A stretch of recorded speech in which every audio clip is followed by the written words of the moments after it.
Yon, shoutout sa Hello Kitty Production kagabi, napaka-solid. Lasing na lasing ako at saka may event tayo ngayon. Nagising ako 1:30 na yata.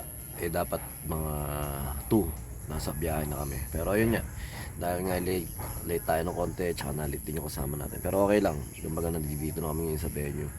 Yun, shoutout sa mga nakasama kagabi, Bandang Hiraya. Syempre yung Bagong Dugo, napaka-solid ang tugtog nyo kagabi. Tsaka sa lahat na nakasama, syempre natutunan yung Bandang Perla. Tsaka Sunday Spree, solid yung binitawan nyo na yung kagabi, napakalinis. Tsaka yun, shoutout kay Enzo, napakagaling na drummer. Sino pa ba? Kay paring Toto, tsaka paring Ubas, dumating din kagabi. Yun, kay Boss Elmer, siya yung pinakamaraming kinita kagabi kasi nagbebenta siya ng mani, nakaubo siya. Tsaka nga pala yung sa t-shirt ng Imata, yung naka-arbor sa akin, syempre papalaw na rin yung page ng Imata. Shoutout sa'yo kung sino ka man. Basta nasa ano yan eh, waitress o manager yata ng pangalan ng bar na yun, Rendezvous. Basta ganun.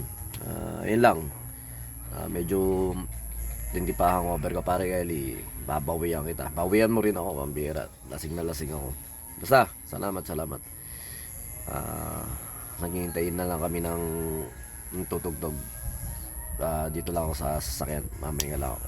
Basta, salamat paring Kenneth, pambira. May scandal tayo. May video pala tayo nang nag-smack tayo sa lips to lips. Naknan to. Wow. Pero hindi natin buburahin yun. Ayun kumbaga, isasama natin sa vlog na gagawin natin. Basta, pare, na-miss ka rin namin. Paring Ima, na-miss ka rin namin. Shoutout kay paring Dante kung nasaan ka man. Siyempre, nandiyan ka at masaya ako nasaan ka. Pero, ingat ka lagi dyan, pare. Love you.